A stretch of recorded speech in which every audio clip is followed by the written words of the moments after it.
100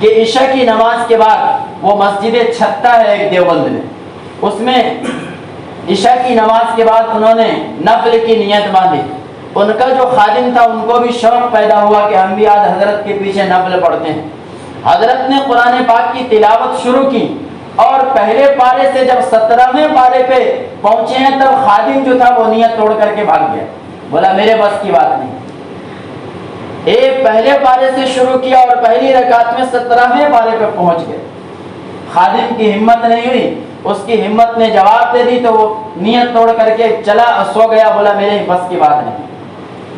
تو یہ بزرگوں کا اللہ تبارک و تعالیٰ کے ساتھ عشق ہوتا ہے، اور سچی بات یہ ہے کہ ہم قرآن پاک کو سمجھنے کی کوشش نہیں کرتے۔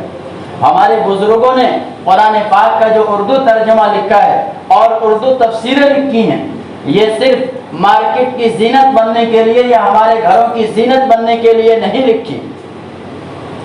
یہ قرآن پاک جو ہے یہ سمجھنے کی کتاب ہے۔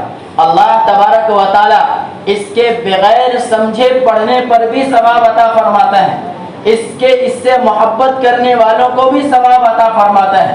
فقہا نے لکھا ہے کہ اگر کوئی شخص قرآن پاک پڑھنا نہیں جانتا اور صرف قرآن پاک کی محبت میں قرآن پاک کو کھول کر کے اس کے اوراق پہ اپنی انگلیاں پھیرتا ہے، اللہ اس کو بھی ثواب عطا فرماتا ہے۔ ایک کے متعلق آپ نے سنا ہوگا، وہ کہیں جا رہا تھا، راستے میں قرآن کے کچھ اوراق یا قرآن پاک کا چھوٹا سا ورق پڑا ہوا تھا، حالانکہ وہ شراب میں مست تھا۔ اچانک اس کو ہوش آیا اور اس نے دیکھا کہ میرے قرآن پاک کا ورق یہ گندی جگہوں پہ پڑا ہوا ہے۔ اس کو اٹھایا، چوما، کپڑے سے صاف کیا، اس کے اندر خوشبو لگایا اس پہ اور جا کر کے محفوظ جگہ پہ رکھا۔ اللہ تبارک و تعالیٰ نے اس کی بدولت اس کی مغفرت فرما دی۔ بہت مشہور واقعہ ہے۔ تو قرآن پاک کو اللہ تبارک و تعالیٰ اس سے محبت کرنے پر بھی ثواب دیتے ہیں، بغیر سمجھے پڑھنے پر بھی ثواب دیتے ہیں، لیکن اعلیٰ درجہ یہ ہے کہ یہ کتاب ہدایت ہے۔ جب کسی کا خط آتا ہے تو ہم اگر پڑھنا نہیں جانتے تو پڑھنے والوں سے اس کو پڑھواتے ہیں، اور پڑھواتے ہی نہیں بلکہ اگر کوئی مشکل الفاظ ہو جو ہماری سمجھ میں نہیں آتے تو اس کا مطلب بھی اس سے پوچھنے کی کوشش کرتے ہیں، اور اگر پورے خط کا مطلب بھی سمجھ میں نہیں آیا تو پڑھنے والے نے خط پڑھ دیا اور اس کے بعد اس سے پوچھتے ہیں کہ اس خط میں میرا دوست کہنا کیا چاہتا ہے۔ یہ کیوں ہے؟ اس لیے کہ خط بھیجنے والے سے آپ کو دلی لگاؤ ہے، اس سے محبت ہے، اس کی بات کو سمجھنے کی آپ کے اندر تڑپ ہے۔ اللہ تبارک و تعالیٰ نے جو یہ کتاب ہدایت نازل فرمائی ہے، اس کو سمجھنے کی ضرورت ہے، اور سمجھیں گے کب؟ جب اس کے ترجمے کو پڑھیں گے۔ اور ترجمہ تو دور کی بات، آج کل عام طبقہ، بلکہ یہ کہہ لیجئے کہ 0% کچھ لوگ ہوں گے کہ 1% بھی جن کی تعداد نہیں بنتی عوام الناس میں، جو لوگ قرآن پاک کو پڑھنا جانتے ہوں، اور اس میں بھی آدھے سے زیادہ وہ ہوں گے، آدھے سے کم وہ لوگ ہوں گے جو صحیح طور پر قرآن پاک کو پڑھنا جانتے ہیں۔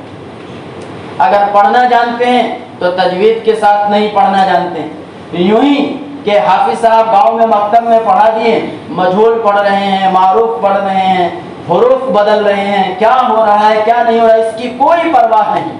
حالانکہ آپ کو معلوم ہونا چاہیے کہ قرآن پاک میں بعض حروف ایسے ہیں، بعض مقامات ایسے ہیں جہاں پہ زبر زیر کے فرق سے اتنا معنی بدل جاتا ہے کہ اگر آدمی نماز میں پڑھے تو نماز فاسد ہو جاتی ہے۔ یہ نازک کتاب بھی ہے کہ کہیں آیا اللہ سے علماء ڈرتے ہیں، وہاں پہ آپ نے ایسا پڑھ دیا کہ علماء سے اللہ ڈرتے ہیں تو معنی فاسد ہو جائے گا، اور معنی ایسا فاسد ہوا کہ اگر آپ نے نماز میں یہ آیت تلاوت کی تو آپ کی نماز فاسد ہو، تراویح میں ایسی تلاوت ہو گئی تراویح کی 2 رکعت باطل ہو جائے گی۔ اس لیے میرے بھائی قرآن سے اپنا لگاؤ پیدا کیجئے، یہی کتاب ہدایت ہے، یہی دستور ہدایت ہے اس کے اوپر عمل کر کے امت متحد ہو سکتی ہیں. اور قرآن کے اندر ہر وہ چیز ہے جو اسلام کی ضرورت. رمضان المبارک میں قرآن پاک کی تلاوت کا ایک ماحول بنتا ہے. قرآن پاک کی تلاوت آپ تراویح کے اندر بھی سنتے ہیں. تراویح کے اندر حافظ صاحب آپ کو تراویح پڑھاتے ہیں. اس کے اندر آپ کو کچھ سمجھ میں نہیں آتا کہ کیا پڑھ رہے ہیں کیا نہیں پڑھ رہے. صرف حروف سمجھ میں آتے ہیں اور اتنا سمجھ میں آتا ہے کہ قرآن پاک کی تلاوت ہو رہی. لیکن آپ کیوں پڑھتے ہیں؟ اس لیے کہ اللہ کے نبی صلی اللہ علیہ وسلم نے خود تراویح کی نماز 2 دن تک ادا فرمائی. اور اللہ کے نبی نے بقیہ دنوں میں اس ڈر سے چھوڑ دیا کہ اگر امت کا شوق اللہ تبارک و تعالیٰ دیکھے اور میں اس کے اوپر مواظبت کروں تو کہیں یہ نماز واجب نہ ہو جائے. اگر یہ تراویح کی نماز واجب یا فرض ہو جاتی تو آپ ذرا غور کیجئے کہ کتنی مشقت والی چیز ہو جاتی ہے. اور امت کے ہر فرد کے اوپر پڑھنا لازمی ہو جاتا. جیسے 5 وقتہ نمازیں فرض ہیں. لوگ 5 وقتہ نماز کے متعلق بھی مسئلہ پوچھتے ہیں کہ ہم نماز نہیں پڑھتے, ہمارے ابا نماز نہیں پڑھتے تھے, ان کا کیا کرنا؟ اگر صحت و تندرستی کی حالت میں نماز نہیں پڑھتے تھے تو فدیہ وغیرہ دینے سے کام نہیں چلتا. نماز جب آدمی صحت و تندرستی کی حالت میں ہے تو اس کے اوپر ہر حال میں فرض ہے. اگر نہیں پڑھے گا تو یہ حقوق اللہ ہے, اللہ تبارک و تعالیٰ باز و پرس فرمائیں گے.